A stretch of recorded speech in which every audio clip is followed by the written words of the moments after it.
So, really quick, I'm just going to show you what I made here.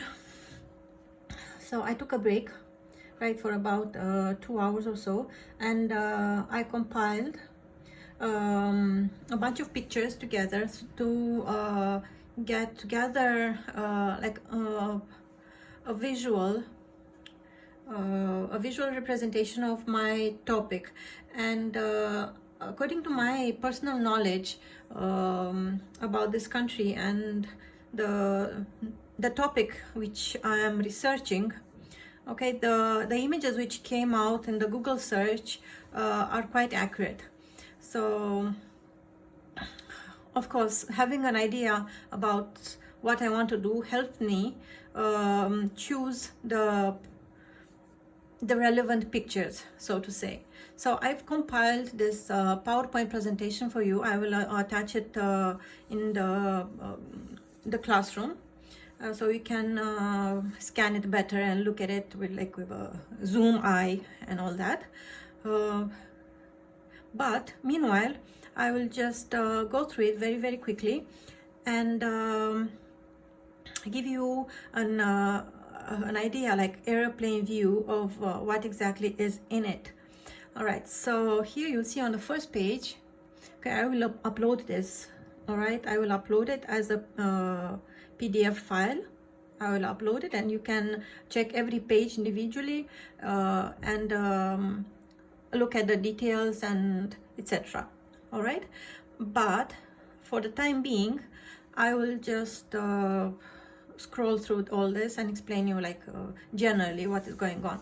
So on the main page here, like the first page, you can see, like at the side, right, in this picture here, there's a group of little girls who are wearing the traditional Cambodian outfits, and so it happens that they are a group of children who are part of the Save the Girl Child movement, and this movement is being directed by a group of Christian missionaries. So even the topic in itself, with the picture attached, has a lot of relevance to my own topic of design for this collection.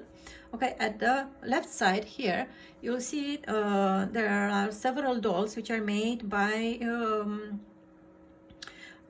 again, a group of social activists in Cambodia, and they are dolls made by girls who are part of this social movement, girls who have been saved and empowered with a skill to gain a living, and they are made entirely from recycled scraps of fabrics.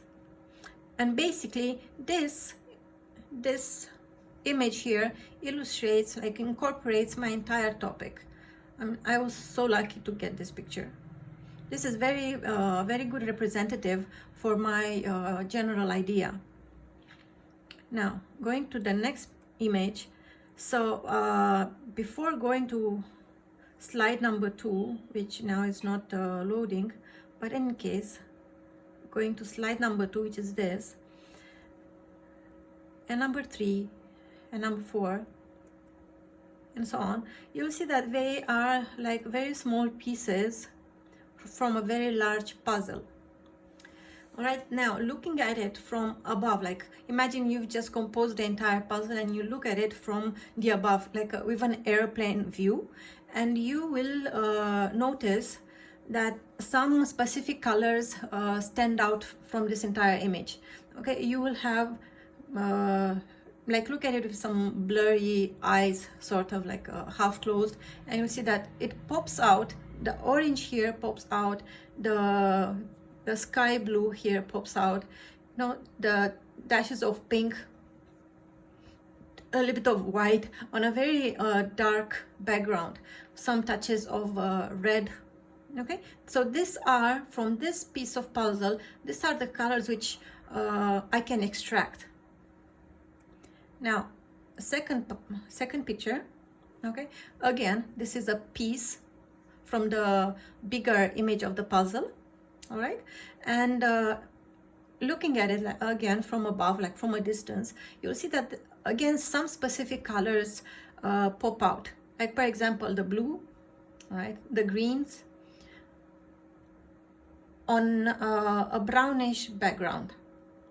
Okay, so we have, again, from here we can choose 3-4 colors. Like we can choose the blues, you can choose the background browns, the whites. So we can pick up some colors from here. Now, moving to the next slide, again, in this piece of puzzle, you will see some other colors are standing out, like the orange. Okay, the entire image is a little bit lighter. It has more sky blue in it, and with dashes of orange and red.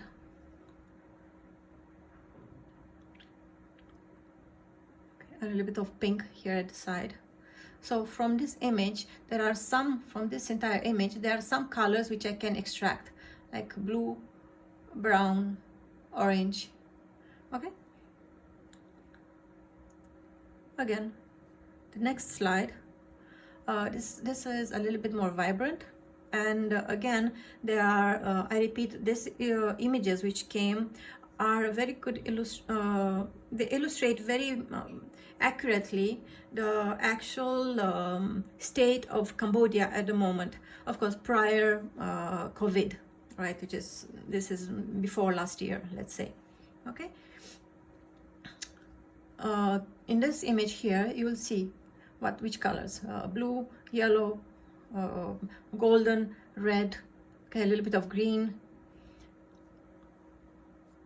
All right. So again, from here we can extract a color combination. On the next slide, something which is very characteristic for this particular area is the preference of Cambodian people for pink. They are heavily influenced by the Chinese, Japanese, and the Korean cultures, and their market is invaded by Korean and Japanese items via the pop culture of Korean pop, via the second-hand items of Japan, and via the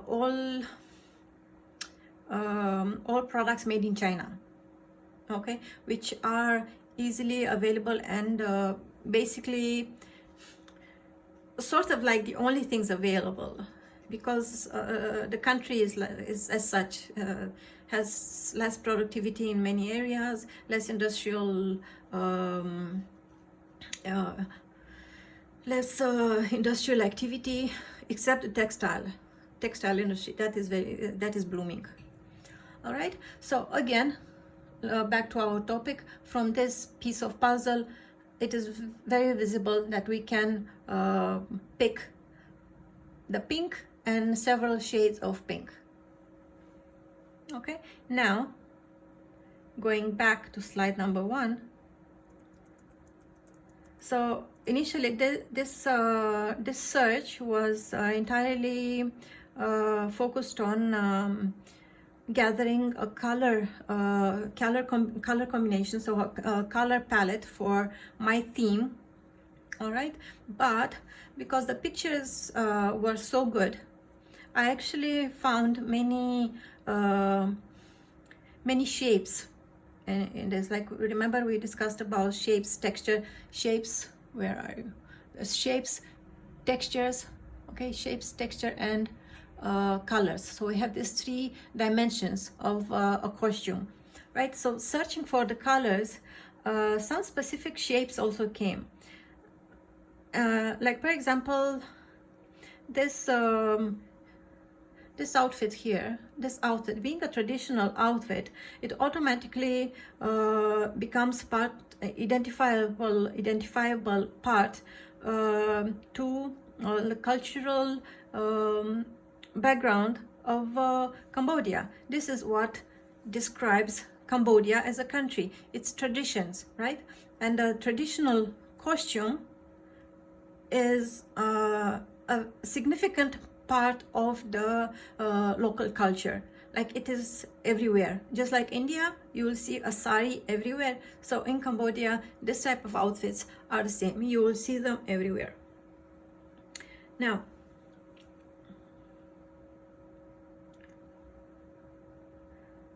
I will show you later on when we start sketching in which manner we can use these shapes. Okay, so aside from the colors, we are paying attention to the shapes. So I'll be telling you later. I'll show you how we can extract shapes from this puzzle. Okay, which is a very busy puzzle and very complicated and with lots of elements and indeed very difficult to compose. Okay, if we were to separate all these pictures and make a puzzle, it will be very difficult to put it back together, right? However, aside from the color, some of the shapes which are characteristics aside from the traditional outfit, okay, are this type of motorcycles, okay, are the specific drapes of the monks, okay, the silhouette of Angkor Wat in the at the sundown and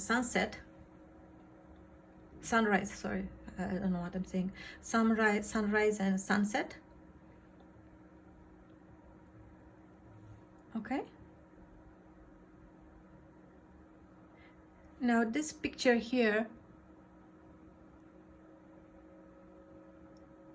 okay, this is very illustrative, and it shows basically the reality of a textile market, a second-hand waste textile market, which is something very real and like too abundant everywhere, too much of what actual people can handle. Right, moving on to the next slide.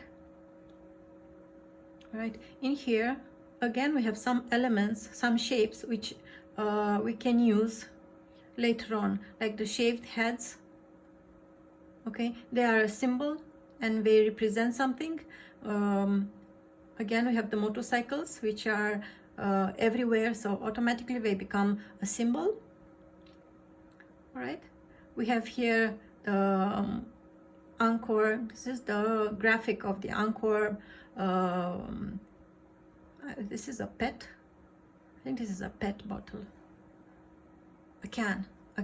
So the graphic of the Angkor beer.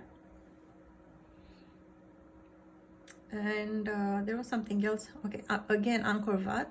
So this image is repetitive. It's repeating itself on various items as a print or as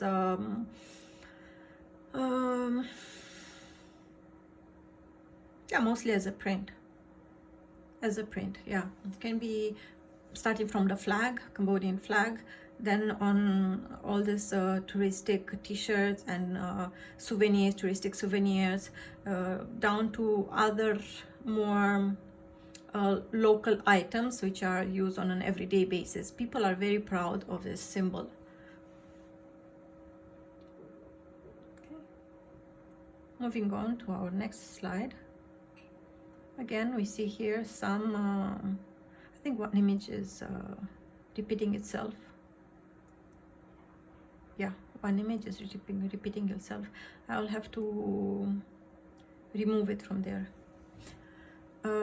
Okay, some, again, here we can find some interesting shapes, which they are the columns from Angkor Wat, but from a distance they actually look like the races of tie and dye. I find that very, very interesting. Have the Cambodian flag with the Angkor Wat, the symbol of the Angkor Wat on it.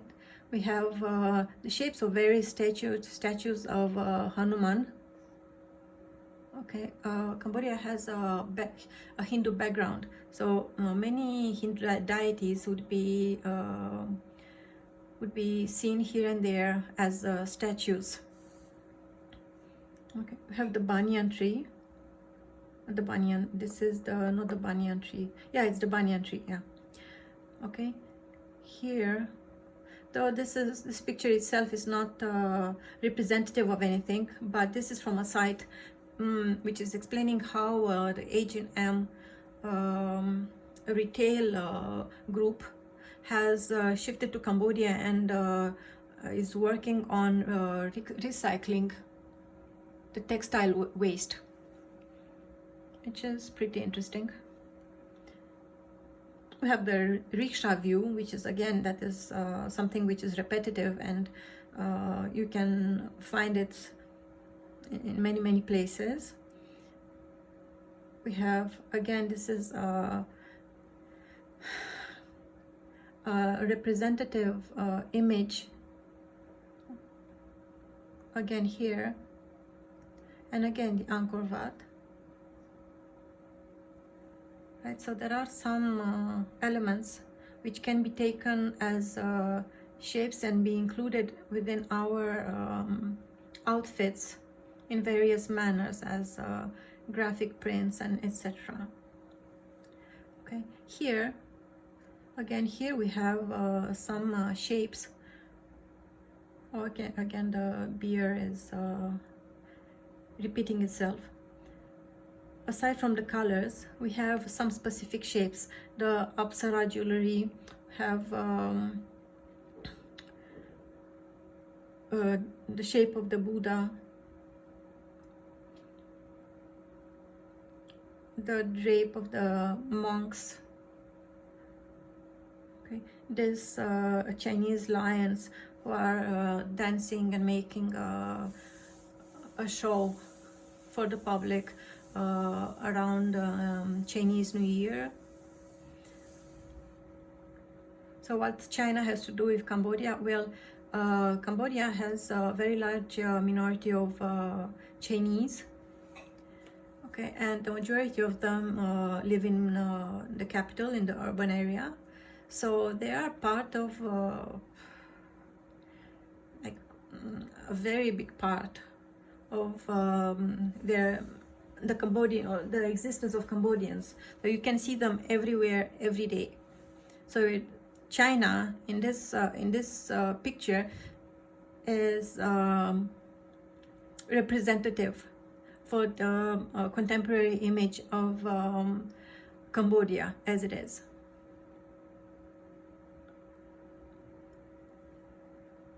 Right. Oh, and one thing which you will see here, if you are very careful, this is I think this is a Japanese character from a cartoon.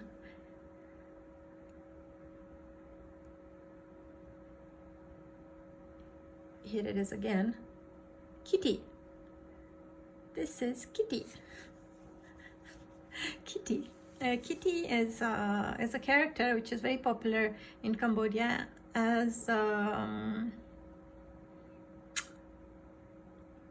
it's not only popular among the children as such, but this entire childish approach to the manner in which companies merchandise their products incorporate this Hello Kitty item. This Hello Kitty comes printed. This is like a national toy as such. It comes as see there. It comes as a print. It comes as an embroidery. It comes as patchwork. Okay, Hello Kitty is a national item. So is the krama. Okay, the specific checks. So this is a shape and a print which can be used in my collection, and because it is representative. Okay, the lotus, the shape of the lotus flowers, they are representative for Cambodia. Okay,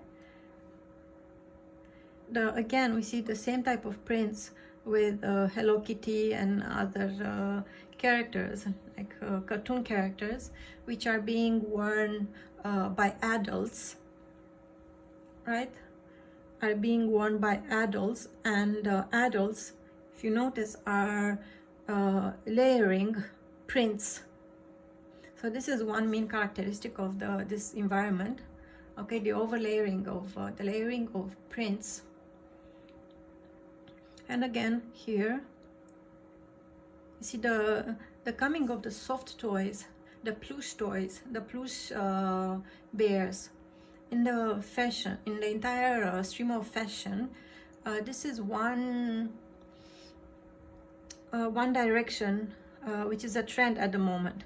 So this pop influence, like Korean pop influences and the Japanese manga approaches, okay, they are becoming very popular worldwide, and the entire fashion world is embracing this these directions, and it becomes a trend.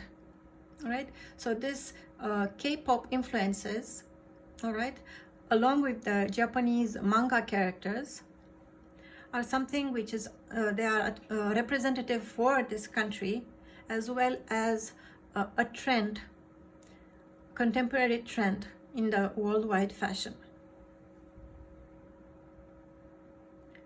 So at the moment, this is one part of composition of my research for my topic, and I'm going to get back to it, and I will show you how I extract the color from this. So by tomorrow, I think I will be making 2 more videos, God willing, maybe 3, and by evening I might be able to guide you entirely on how to start sketching on Monday. That is all for today. Thank you for being patient, and thank you for watching the videos. I hope you are very good kids and are watching all my videos and appreciating all my hard work. Right? Okay, thank you, and bye-bye.